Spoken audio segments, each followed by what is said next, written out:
Hello, હું doctor મયુર અડાજનિયા છું, સોરસ laboratories lab director.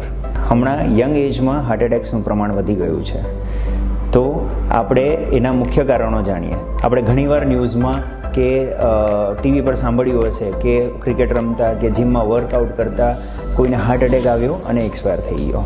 આના ઘણા કારણો છે. એમાંનું એક મુખ્ય કારણ છે આપણી લાઇફસ્ટાઇલ ચેન્જીસ, ખાસ કરીને excess amount of junk food, સ્લીપનું ડિપ્રાઇવેશન એટલે કે પૂરતી ઊંઘ ના લેવી, અને નાની નાની બાબતોનો સ્ટ્રેસ લેવો. ઘણા જે પહેલાં ઓલ્ડ એજમાં ડેવલપ થતું હતું એ હવે યંગ એજમાં ડેવલપ થવા માંડ્યું છે. એક હોમોસિસ્ટીન કરીને ટેસ્ટ આવે છે, જે એક અમાઇનો એસિડ છે, જે આ બધી જ કન્ડિશનની અંદર વધી જાય છે, એનું લેવલ વધે છે. એ આપણને ઇન્ડિકેટ કરી શકે કે આ બધા ચેન્જીસ ડેવલપ થવા માંડ્યા છે. હોમોસિસ્ટીન લેવલ આ બધી કન્ડિશન સિવાય વિટામિન્સ ડેફિશિયન્સી જ્યારે હોય B12ની ત્યારે પણ વધી જાય છે.